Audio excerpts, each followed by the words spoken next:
Okay, shalom ubracha. Welcome back. We all need a lot of chizuk this time. Like we said many times, that Tammuz is one of the months of Dinim. Okay, I mean that's why Bein HaMetzarim falls in the month of Tammuz and Av. Tammuz and Av, and in the winter, Tevet and Shvat are months of Dinim. When it says Dinim, what does it mean? That there's more of a challenge to serve Hashem. But does it mean, oh, we're doomed, we're finished, and everything's going to be miserable and bad? No. It's more of a challenge to get you to serve Hashem. I know some people that are serving Hashem is better in these months than other months. And that's what we said this many, many times. That's what the Maggid HaMizrach said on the Bein HaMetzarim, the Chazal, right? Kol Rodfeya Hisigua Bein HaMetzarim. All those who pursued Yerushalayim reached her Bein HaMetzarim. Bein HaMetzarim between the 17th of Tammuz and Tisha B'Av.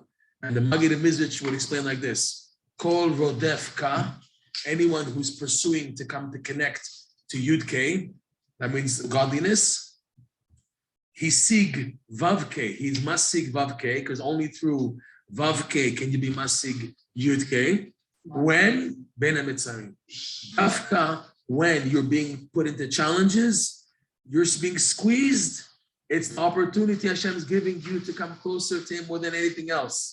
At the end of life, you're going to thank Hashem for all the challenges you went through, because that's what built you more than anything else.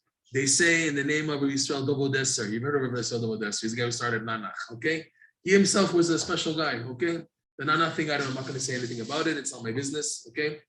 But he said, and he passed through a lot, he suffered a lot of challenges because he wanted to be a breastlover. It was just, you have to understand, we're talking about pre-World War I, Tveria, where the majority of Hasidim in Tveria were misnagdim, were against Breslov.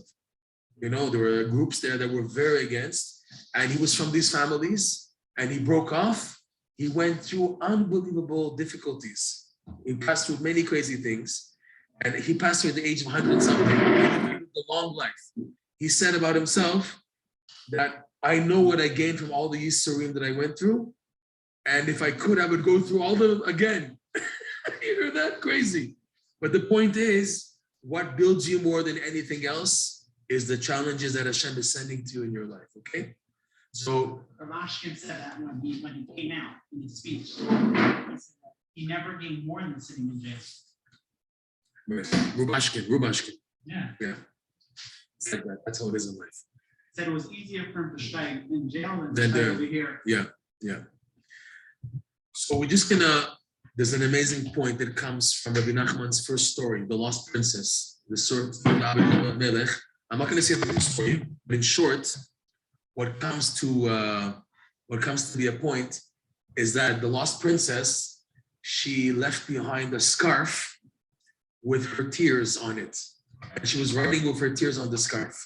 So when the viceroy woke up after sleeping for 70 years, he has a long white beard and everything, so he sees this scarf. His servant was hiding in behind the trees for 70 years, living off the fruits and water, whatever. That's how he survived. And fish, whatever he can find, waiting for him to wake up, because he's a servant, right? So he said, what's this? He said, the lost princess, she tried to wake you up, but you were sleeping, and she left behind her mitpachat, her scarf, and she wrote with her tears. So what did he do? He put the scarf towards the sun, and from the rays of the sun, reflecting into the scarf, so you can see the shapes of the shaping out of the letters that she wrote for tears, because the coloring of the scarf is different where the tears were, even after 70 years. So she said, I am no longer in the place that you went to originally to find me. I'm now in a place which is called the Golden Mountain and the Pearl Castle, okay, which sounds like ridiculous. So in the story, he encounters 3 brothers who are 3 giants. Each one's in charge of someone else, something else. The giant, the first giant, the brother, was in charge of all the animals, the wild beasts in the world. The second one was in charge of all the birds. And the third one was in charge of all the winds. So he went to them, he went to this giant, he came across this giant, he met him.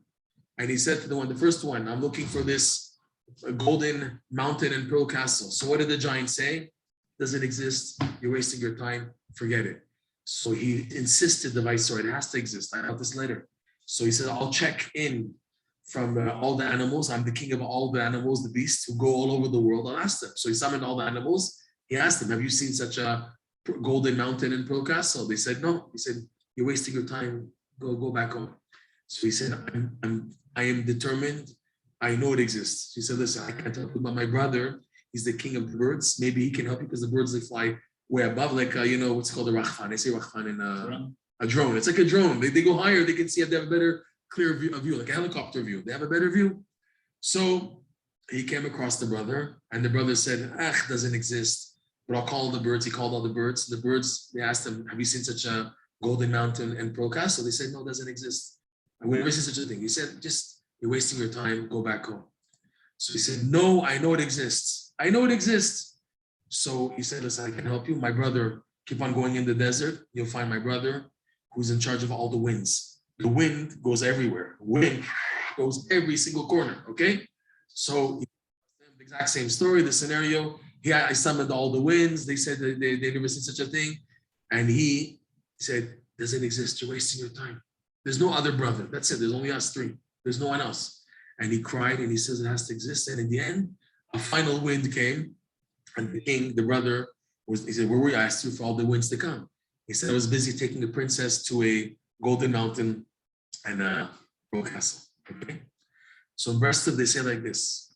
These three giants refer to three types of tzaddikim. Gdolei Hador. You have Gdolei Torah in the Pshat. Pshat is like the idea of the chayot, the animals, because chayot is like chayis. The chayis of the geshmak in learning Torah is in the Pshat. Where do you feel an amazing arousal is when you're learning Gemara with the Pilpulim, with the Rashi, Tosfot, Rosh, Rif, Rashba, you go into the depths of the Gemara and your head is working on the challenges. The chayot that people feel in learning Gemara, that's chayis, okay? So the giant of the chayot is like the tzaddikim of the pshat. Tzipor, the idea of tzipor is like a drone helicopter view, which is the idea of a darshan. Drash, midrash, doesn't go into the nitty gritty of the diukim of what Abaye says and Rabba and how can he say this and what Rashi said like that. That's pshat, okay?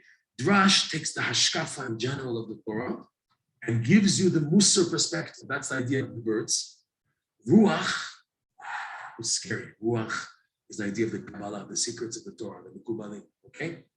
You have three types of tzaddikim in the world in Gedolei Torah, Gedolei Israel. You have Gedolei Torah of the Pshat, Gedolei Ador, the big rabbinic leaders of the Pshat, big rabbis of the Drash, the Darshanim, and the big tzaddikim in the Gedolim of the Kabbalah, Mekubalim. Okay? Above all three is the concept of the tzaddik. There's tzaddikim of the Pshat, there's tzaddikim, it's very deep. There's tzaddikim of the Drash, and there's tzaddikim of the Kabbalah. Above all three is the tzaddik. It's the concept that Nachman introduces to us called the tzaddik emes, where he reveals teachings and reveals midot that are way above anything else. Explain. When you have Gedolei Torah of the Pshat, their gadlut is reflected based on the Torah that they're revealing, the Torah of the Pshat with the Ankut and everything. So when you go to look for a Gedolei Yisrael, a Gadol Ador of a Torah, and you're in that category of the Pshat, so you go to look for someone who's so a mastermind in the Gemara and the Shas and the Poskim and everything. He's the one who want to seek advice because that's the level of Torah that I'm holding by. So naturally, such a person will go to seek advice and guidance and hadracha from tzaddikim whose midot and Torah level matches the pshat. Those who are into the darshanim, who know to speak and they go to give shirim and they get people to wake up and everything and to do tshuva and musar and everything. So you have tzaddikim who are at that level also. And these are all tzaddikim. No one's saying they're not tzaddikim, chassidon. They're all tzaddikim. They're all tzaddikim, no problem. They're just levels of tzaddikim. So you have tzaddikim in the world of the darshanim, where they're experts in knowing how to give classes and everything. And there are people really turned on by the drashas, and their whole life is based on what they heard from this Rav and that Rav and this class and everything. And they do things in their life based on that. And so when they need advice, they're obviously going to go to a Rav who's of the caliber of the drash. That he's a master of the drasha, and his midot meet the caliber and the level of the drash. Okay, he'll seek advice from tzaddikim of the level of the drash. Now those who are super in Emunah and Kabbalah, and they believe everything's in the world of the Sod, so for sure I'm going to go to these scary tzaddikim or mekubalim and get a bracha and everything, get hadracha and advice from mekubalim because they're in the Sod, okay? So above that, there's this concept of the tzaddik whose Torah teachings, anyone from a simple brain can see that this is a totally different ballgame. And the level of attributes that these tzaddikim reveal about midot and everything is a totally different ballgame altogether, okay? What happens is you have people who are so far in life that the pshat doesn't talk to them, doesn't connect to them. The drash doesn't talk to them. And even the Kabbalah doesn't get to them because they're so sibrochen, they're so broken from the challenges of life that nobody seems to understand what I'm going through in life.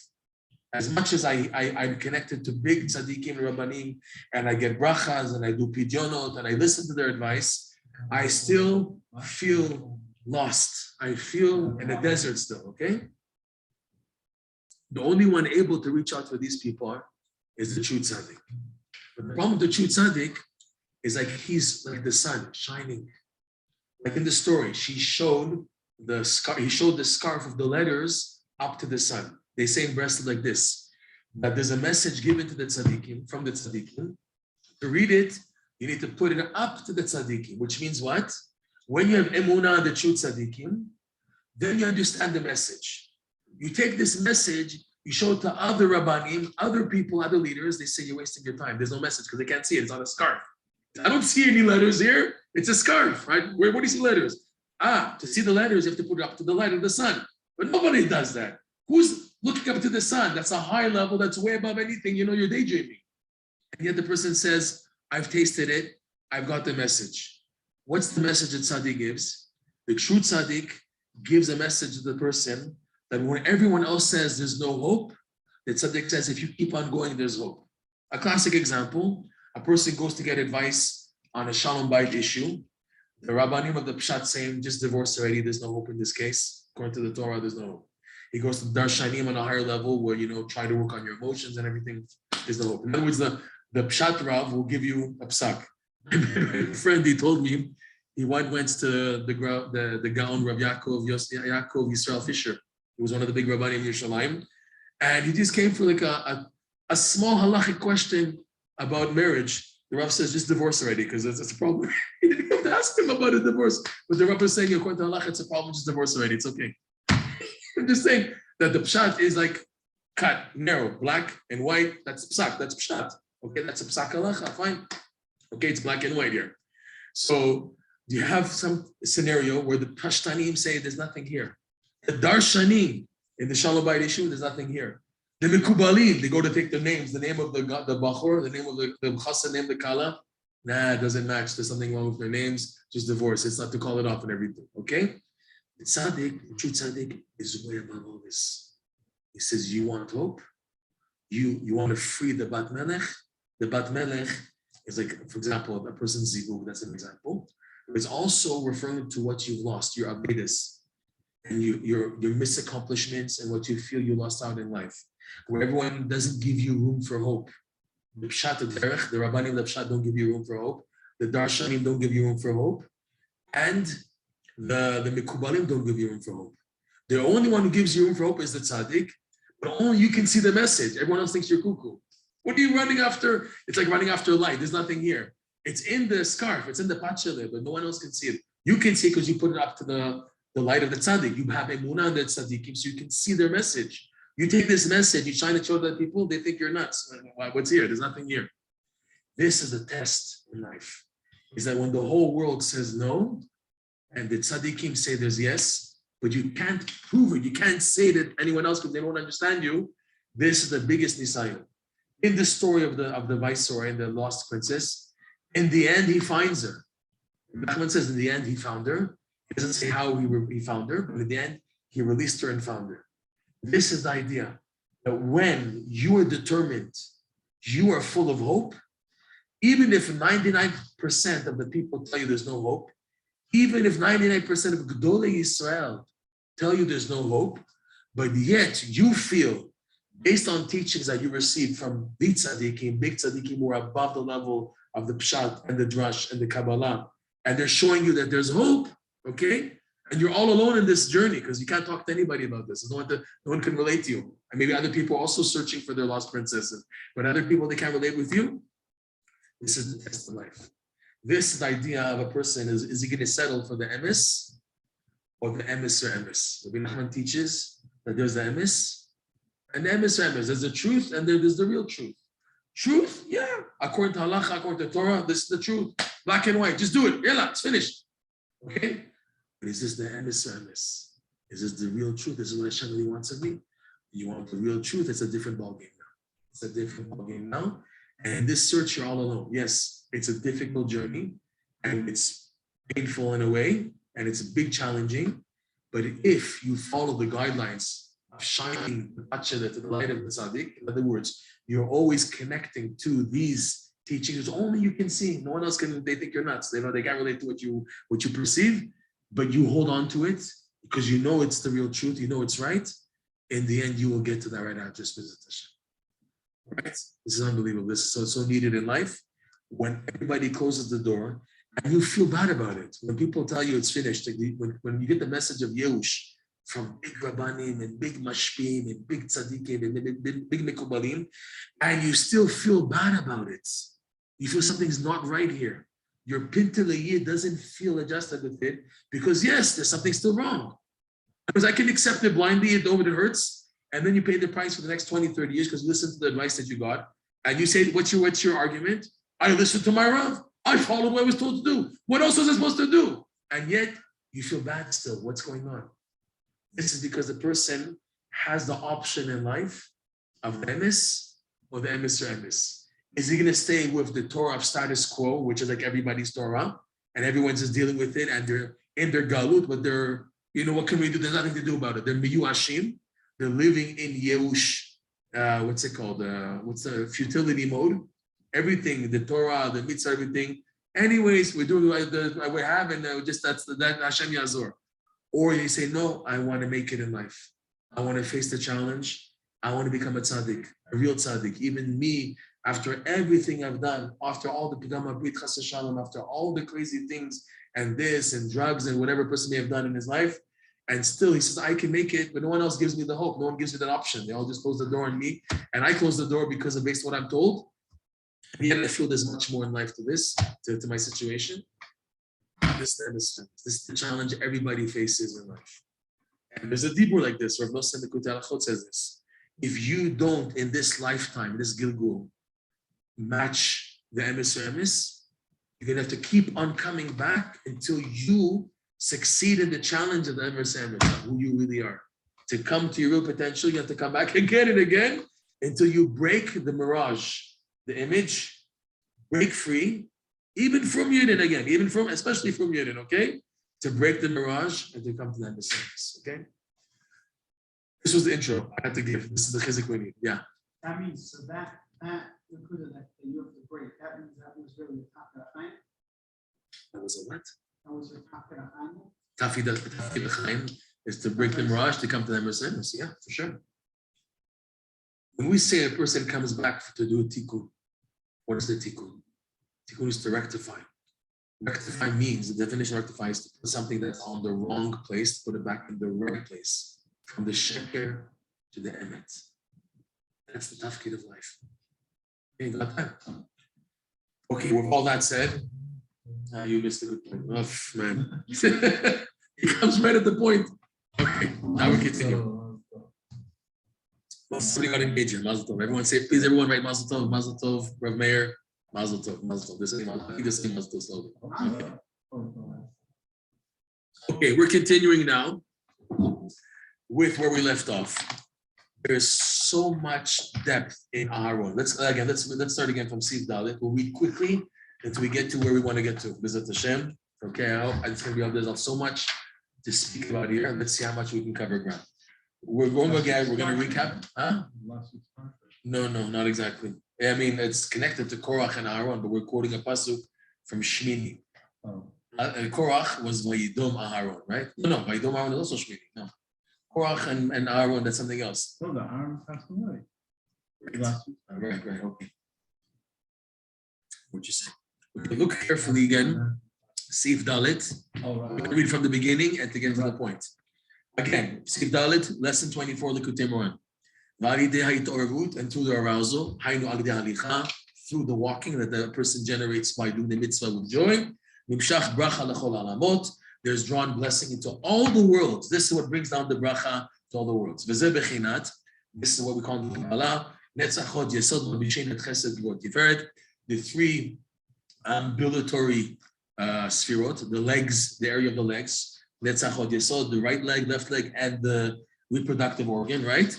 They malbish, they enclose the upper three sphirot of the hands, of the area of the chest and the area of the hands. Chesed is like the right hand, Gvur the left hand, Tiferet is the torso, right? Shema Yadayim, which refer to the hands, the energy of the hands. Shemisham kol brachot. From hands come all the brachot, okay? And this is like we went with this many times. What Yaakov said to Lavan, he says, Hashem gave you, Lavan, bracha, because of my feet, leragli, due to my feet. That's the proof Rabbi Nachman's bringing, that feet are elevated to bring now that bracha, which is the level of the hands. Based on this, what you just see from this verse, that the feet go up to the level of the hands. And now he brings a second verse from Shoftim, Bivchinat, what it says there, by the war of Dvorah and Barak ben Abinoam against Sisera, the general, and the king, Melech Yavin, the king of Canaan. Vatelech yad b'nei Yisrael haloch v'kasher. So the pasuk says literally, Vatelech yad, and the hand of the children of Israel walked.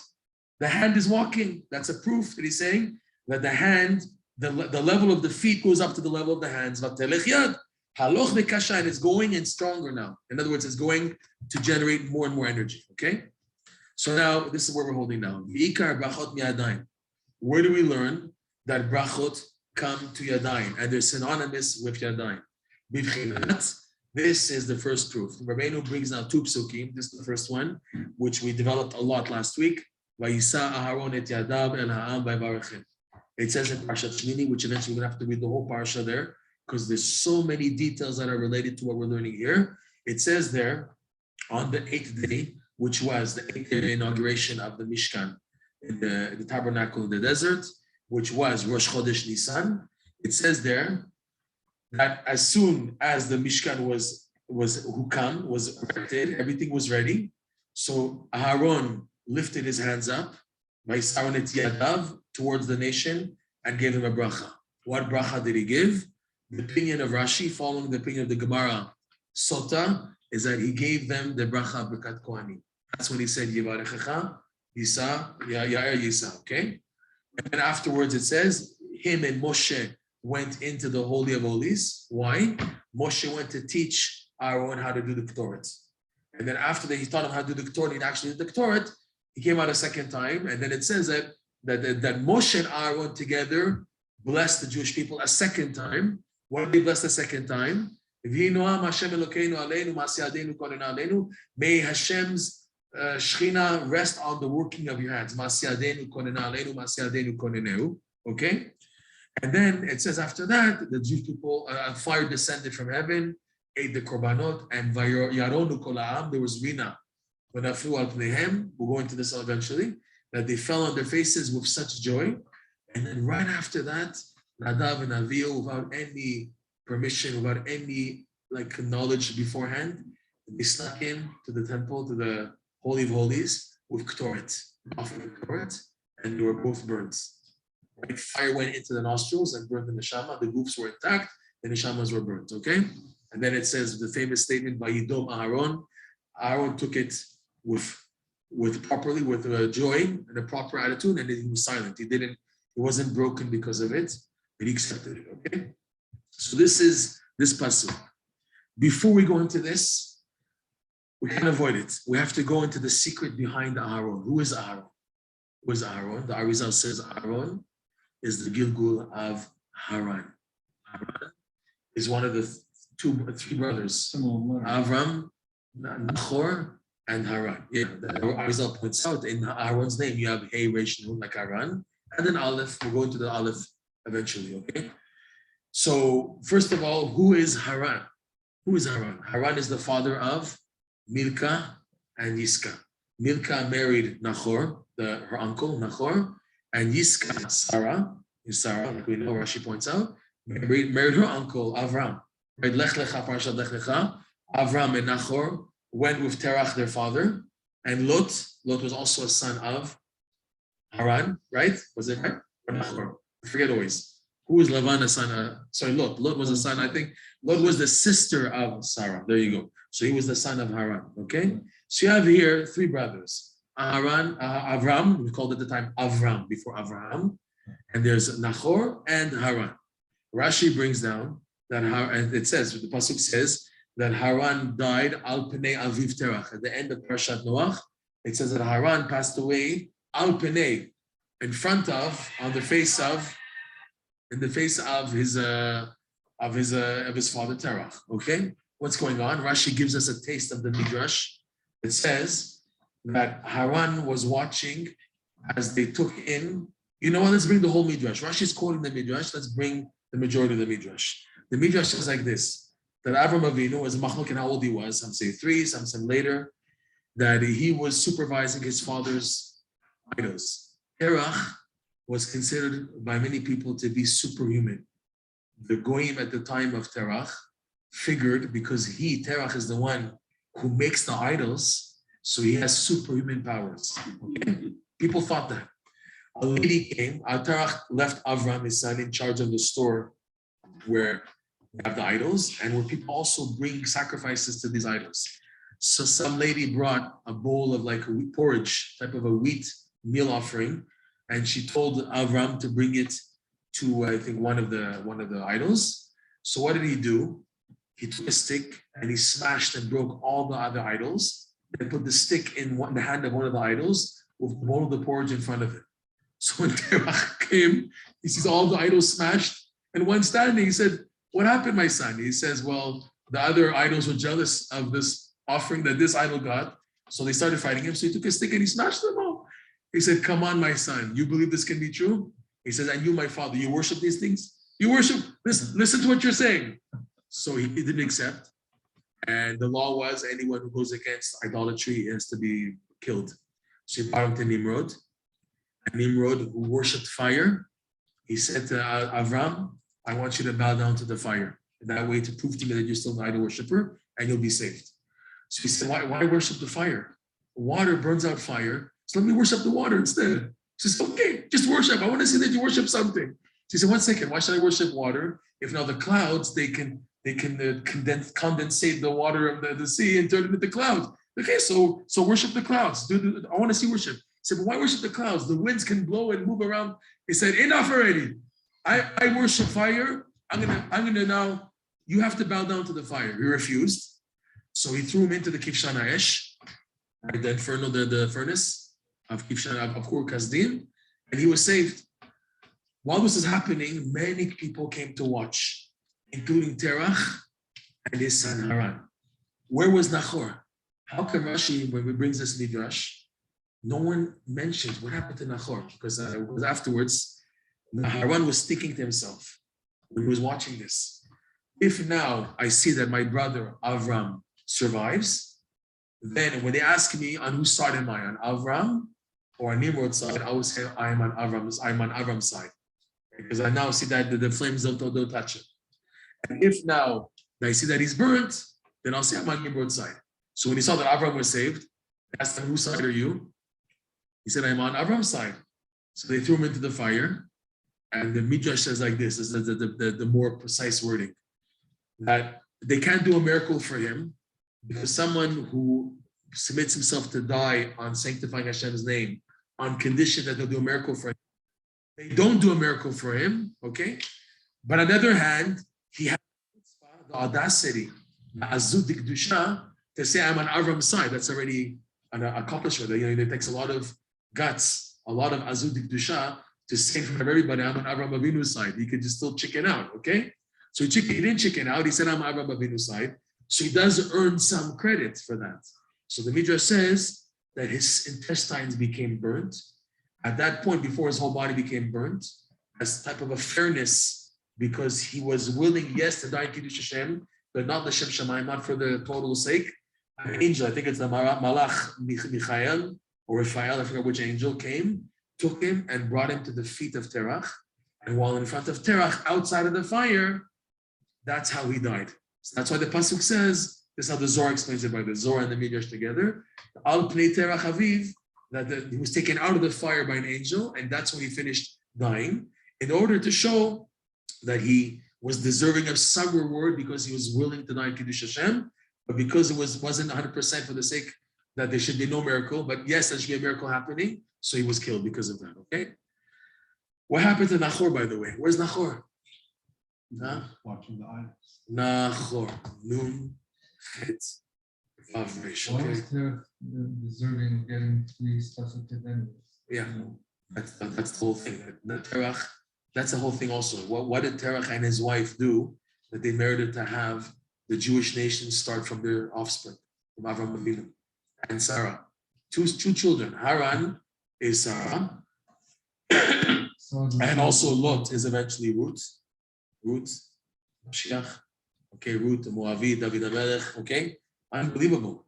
Okay, what's going on? And also Nachor marries Milcah. Who comes from Nachor and Milcah? Rivka and Lavan and Rachel and Leah. Everyone, all 3 are lucky. They have lucky numbers here. What's going on here? Where was Nachor? I didn't see anywhere yet clear, but it seems to me that Nachor chickened out. That's hinted to in his name. Nachor is Nichar Groni. He had nothing to say. Haran was strong. You run away. Why are you staying there? Nachor, they couldn't find him to ask him. He took off. That's what it seems. He wasn't there. Because that's what it says. And they went to approach Haran and asked him on whose side. Why did they ask Nachor? Where was Nachor? He wasn't there. He chickened out. Okay. He wasn't sure. He wasn't sure. So he ran. But Haran had a holy spark, a pintele of Kedusha, to stand up and say, I'm on Avraham Avinu's side. But he only said that because Avraham Avinu was saved. And they thought he was going to be saved also. Okay? So what's going on here? The idea of dying on Kiddush Hashem. Avraham Avinu knew that to die on Kiddush Hashem means to go all the way. This is the greatest mitzvah. Because what you're doing when a person dies on Kiddush Hashem is taking his body and giving it for the sake of Hashem, which means that the person on the spot is Nichlal Be'or Ein Sof. On the spot, the person becomes united with the infinite light. Because what prevents a person from the infinite light is physical existence. What's preventing a person from perceiving the infinite light, like we spoke about so many times in this class? It's the body. The body, the physicality, the gashmut of this world is 180 degrees opposite the Or Ein Sof. So when now the physical existence of the person is no longer there, the person is Nichlal, is all in one with the Or Ein Sof. Avraham Avinu knew this, and he said, I'm ready to die on Kiddush Hashem in order that they're summoning me from heaven, and now's my time to be united with the infinite light, the infinite one. This is my calling. Hashem wants this to happen. I'm not going to die for cereal or Cheerios or something stupid. I'm dying for the sake of Hashem. Okay, that's what Avraham Avinu knew. So that's why he went all the way, and Hashem said, you prove to me your Ratzon is there 100%. I need you. You're staying in the world. You're going to begin Am Yisrael. Because of your willingness to give, your Ratzon to give over 100%, that shows me that you can have the capacity to be a physical body and yet connect to the infinite light together. Because your Ratzon is all the way connected to the Or Ein Sof. Proof being, you're willing to die in Kiddush Hashem. That means you're willing to be 100% with the Or Ein Sof. Your white son is there. I want to keep you for. I want you to start the Jewish nation. This is what I'm looking for. Haran was half. Haran was rectified, was good. He had a good ratzon, okay, but it wasn't 100%. So the Arizal writes, Haran had to come back and he did good. He came back as Aharon and Hur, and by extension, Aharon's 2 sons, Nadav and Avihu. So you see, in Aharon's name is hinted Haran. And he points out, yes, because Aharon is the reincarnation of Haran, and his goal was to rectify that, to die in Kiddush Hashem. But how would you be 4 people on the same time? 4 people in the same generation? Each one did 1/4. have the 1/4 of the tikkun. They're given a part of the tikkun. Okay. Chor is interesting. Look at his name. Chor has also, there's a chet, vav resh. Haran has a hey resh nun. You take the spitz of the langer nun, the nun sofit the Haran, and you put it in the hay, you get a chet. So you're left with chet, vav, because now the nun became a vav, and resh. So in Chor's name also is hinted Haran. So both Haran and Chor were reincarnations of Haran. Aharon, Chor was the son of Miriam. Parshat Kiddsuh, where the Jews, the Erev Rav, killed Chor. Okay? So let's go to that parsha. Let's go to Parshat Kiddsuh. Kiddsuh, the Erev Rav were able to overcome the Jews and to convince many of them that we should do a golden calf. Okay? Chor was left behind by Moshe Rabbeinu. Moshe Rabbeinu went up for 40 days to receive the Torah. After Vav, Sivan, Shavuot, right? Kabbalat Torah Har Sinai, Moshe went for 40 days. On the last day, the last day before coming down, which is where the error area was, the Satan made an error in the timing and fooled him in a day. They made a miscalculation of one day because the day with the night or the night with the day rushed in there. We all know that, okay? So he was able, the Satan, to get the Jews into having doubts and speculations if Moshe Rabbeinu is going to come. While Moshe Rabbeinu went up on the day after Vav Sivan, right? He told Aharon and Chor, he told the Jewish people, I'm going up. Anyone has questions, you go to Aharon and Chor. They're here for any halacha questions, any Torah questions. So while up on the last day, the last day of the miscalculation, Moshe Rabbeinu didn't come down based on their miscalculation. So now they're desperate. The first ones to be desperate are the Erev Rav, because the Erev Rav are the first ones who are so unstable, because they're not valid Jews. They converted only because of what? Because of the pride and glory that they saw the Jews living in Egypt. That's why they converted. Moshe Rabbeinu wanted to accept them, because he said, like Rashi says, Tov idbeku gerim b'shchina. It's good that the converts joined the Shechina, but these were not sincere converts. They converted out of seeing the greatness and the glory of the Jewish people. Not when the Jews are suffering and low and no one even cares about them, no one's looking about them. In the time of the height of the Jewish people, the crescendo, or the Jewish people, that's when they converted. So it wasn't the Shem Shemaim. So the first ones to crack when there was a big test of Emunah in Sadiqim were the Erev Rav. They're the ones who initiated the making of the golden calf. So Chor immediately retorted. He gave a mecha'ah. He says it's forbidden, it's asur to do idol worship. It says they killed him. Okay, they killed him. So the killing him is hinted to, Rashi brings down the pasuk, where afterwards they approached Aharon to make the golden calf. So what does it say? It says after they put together the gold, Vayiven mizbeach lefanav, and Aharon built an altar in front of the golden calf. Because of Aharon, to delay them, he said, go to your wives and get from their earrings the gold to make the golden calf. Their Rav, they said, why go to waste time with our wives? We have gold also. They have tons of gold. Gold, like in Harlem, the people where they have all the gold. They have tons of gold. All the gold. Every gold here, gold necklaces, they have tons of gold. So exactly. No, Aharon knew the woman would not want to give. Right. So he was expecting a double delay. One delay, go to the wives. Second delay, to fight with them, to pull out the gold and everything. So what did they say there, Rav? We don't have time for this. Let's take out all our gold. And then Micha was there. Micha had the little golden tas, little golden plate that had on it an ale shor, which Moshe used to take out the coffin of Yosef from the Nile River. Right? It was a coffin made of lead. So super heavy, went down to the bottom of the Nile River. So Moshe Rabbeinu wrote Ale Shor, rise shore, which is the bracha given to Yosef. He's the shore. B'chor shoro hadar lo, that's the bracha. Right? So Moshe Rabbeinu threw the golden plate into the Nile River, and the coffin came up. Moshe Rabbeinu got the coffin out. And then this Micha was watching all this. No one was watching. He took the golden plate with Ale Shor. And when the Erev Rav brought other gold, and they started to melt it, and Aharon says, I'm going to make it, because he had in mind, it'll take time for me alone to make the golden calf.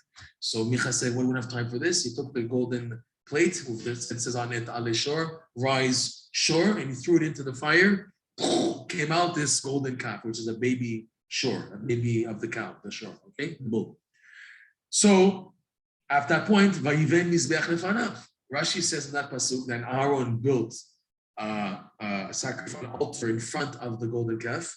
Rashi says there, Aharon saw many things here. Vayiven is not just to build, but also lehavin. And Aharon understood Mizbeach is the altar, but also can be read Mizavuach Lefanav. Aharon understood from the one who was slaughtered, Hur, before him, and that what? Don't play games here. That if you continue, Aharon, they're going to kill you also. So he said, it's better I delay and delay. And if now it happens that that they sacrifice to this golden altar, this golden calf, I will get the blame and not them, okay? That's the pshat. Arizal says differently. It says deeper. He says, Vayiven, Aharon understood from Hur, who was slaughtered in front of him. And he said like this. Aharon said like this. He said, me and Hur we're both reincarnations of Haran. We're here to rectify the ratzon of Aharon, who wasn't 100% for the sake of going 100% to die on self-sacrifice for the sanctification of Hashem's name. He wasn't 100%, he was maybe 50% because he said if Avraham yes and no, whatever, okay? So he said like this, he made a miscalculation. Me and Hur have to do the tikkun. But I see, Aharon said to himself, Hur did the job. Hur now, by being killed by the Erev Rav, is considered dying al Kiddush Hashem. Because he was doing a mecha'ah. No, you're not allowed to worship this idol, this golden calf. And they killed him. So that's dying on Kiddush Hashem. Because he's now, that's one of the few things you're supposed to die on. It's called dying on Kiddush Hashem also. Die for the sake of Hashem's unity, Hashem's existence. That's or idol worship is serving Hashem. You're supposed to die, right? So Aharon Vayiven, he understood, Hur is doing the job. I don't have to do the job anymore. Okay, he said, in other words, to answer the question, all four came, but Aharon understood that only one of the four can do the job, and then the rectification of Aharon is done. So he miscalculated. This is not enough. We need something else.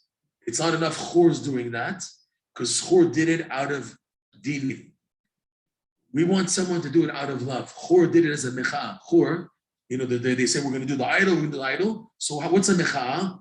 It's out of dini. No, you're not allowed. It's not like we're not allowed to do avodah zarah. It's like smiling. It's out of gvura.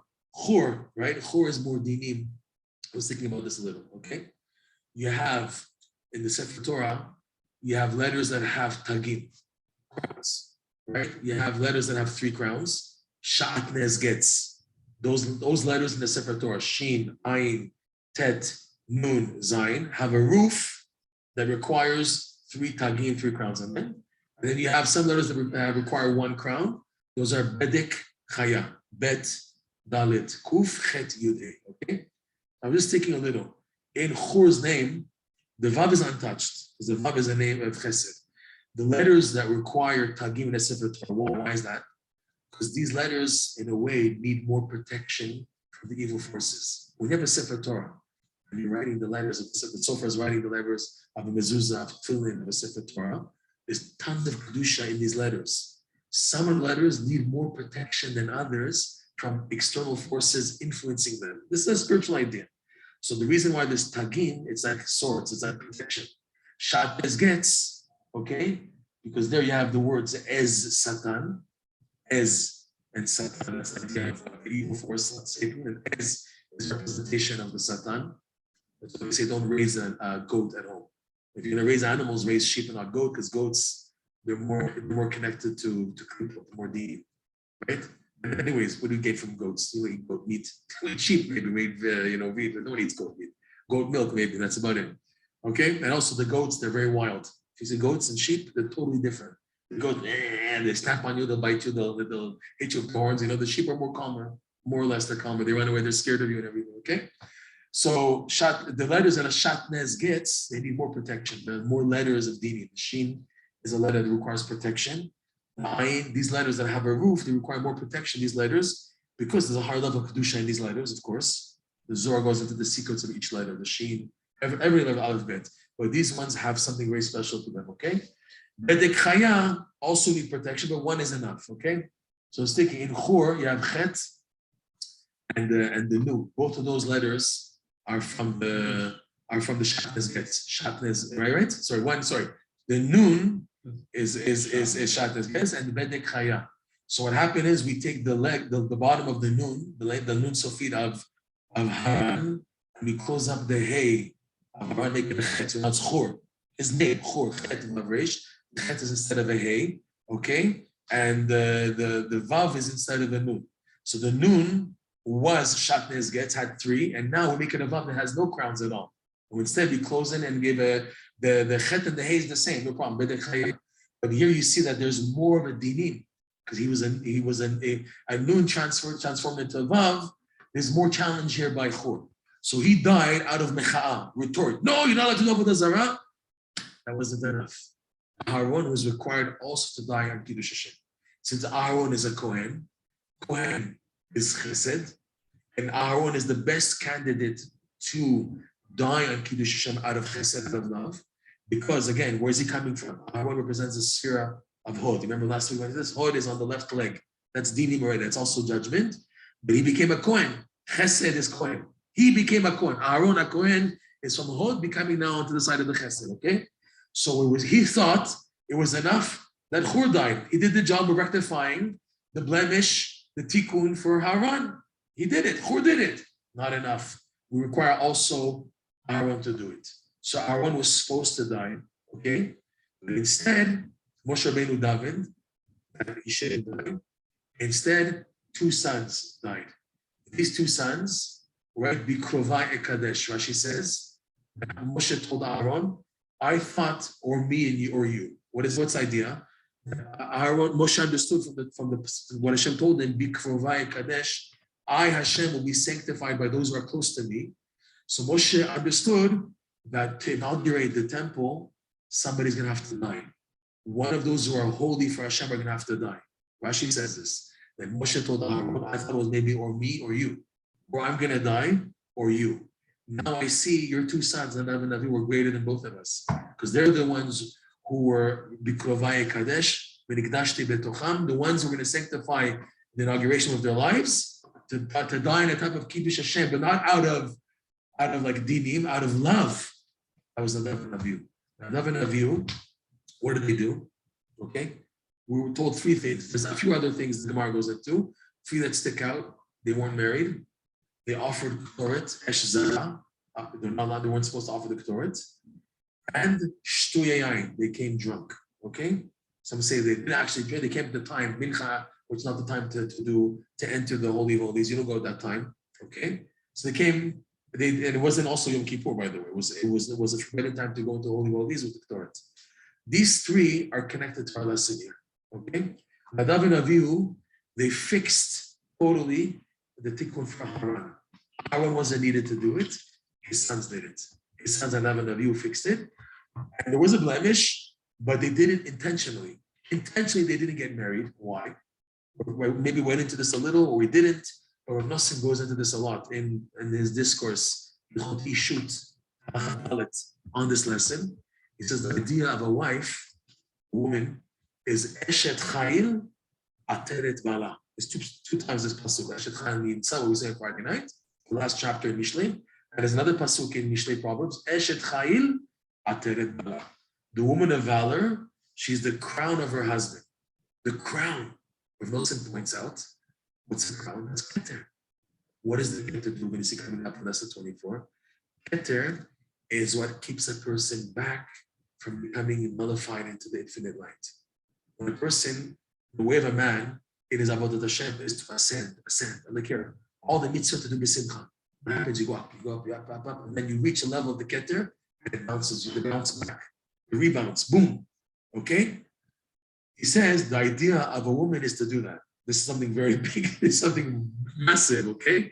The nature, the tendency of the man is to have the emotion of simcha pushing him up, and he's going up and up and up, and now he's being able to perceive, and he's about to perceive more, and heaven says, no, this is too much for you. Bounce back. The bounce back is the disappointment that a man has from Shalom Bayit issues, from wife issues, push a person back. But what? I was just going on a roll, and then boom, I lost everything in one. It's supposed to be like that, Rav Nosson points out. He says, Rav Nosson, the one who will push a man more than anybody else to perceive the infinite light is the setbacks given due to the wife. You hear this? Is unbelievable.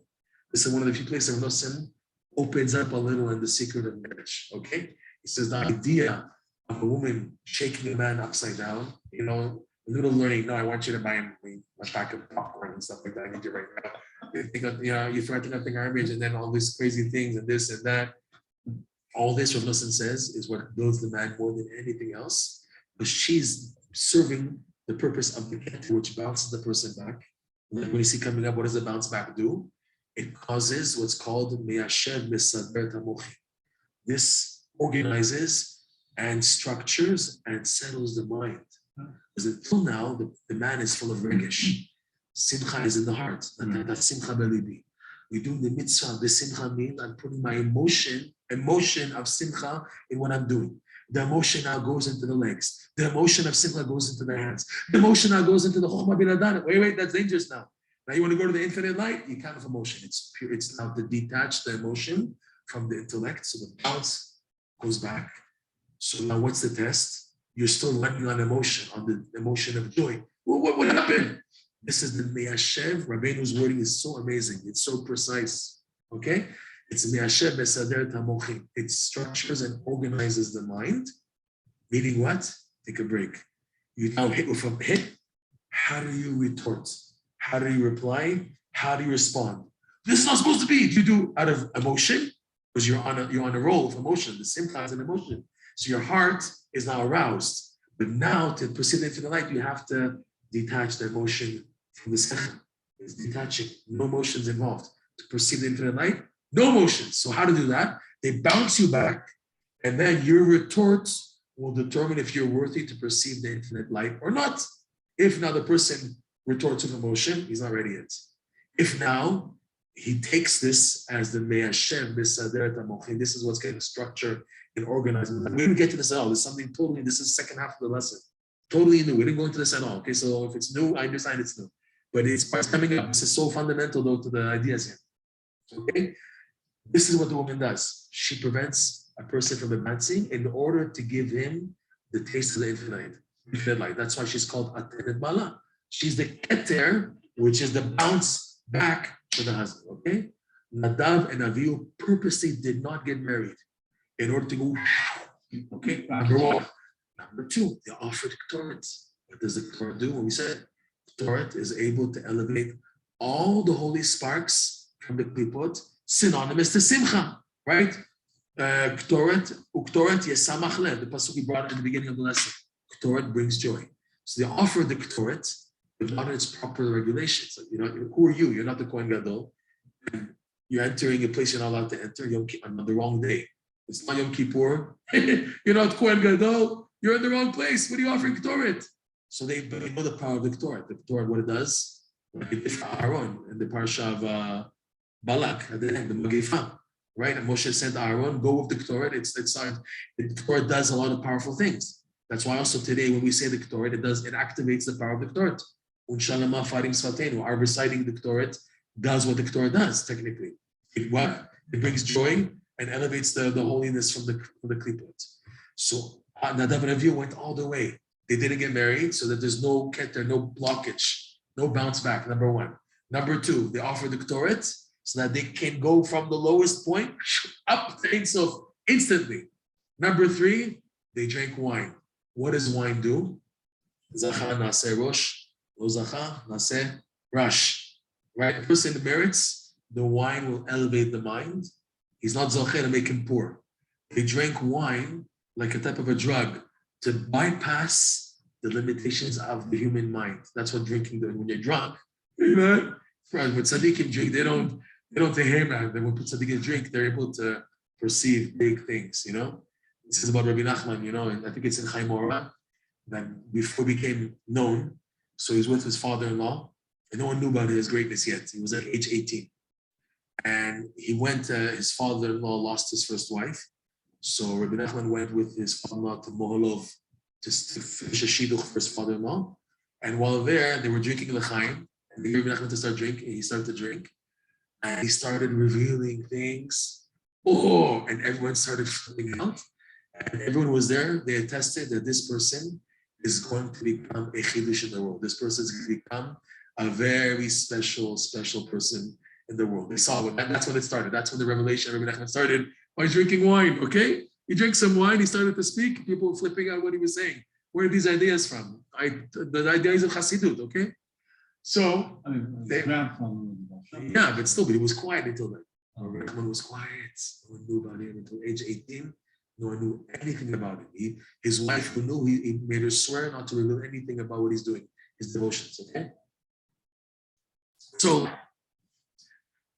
Nadav and Avihu drank to bypass the limitations of the brain to get to what's called mochin de gadlut, expanded consciousness, expanded awareness. Okay, they did everything to reach the infinite light, and they both died. They were burned instantly. The fire took the neshama totally. This did the job for Aharon. Instead of Aharon having to die on Kiddsuh Hashem out of love, for the life to sanctify Hashem's name out of love, as opposed to Chor, which was a mecha'ah, so his sons did this part of doing it out of love. So Aharon was left. Okay, Aharon has a mission. What is Aharon's mission? Aharon didn't do what his sons did. Rather, he's able to advance to that level, but with a barrier, with a enter. So he was married. Elisheva bat Nadav. He offered the Ktoret. He was the Kohen Gadol, and he's the one who's responsible to giving the brachas to the world.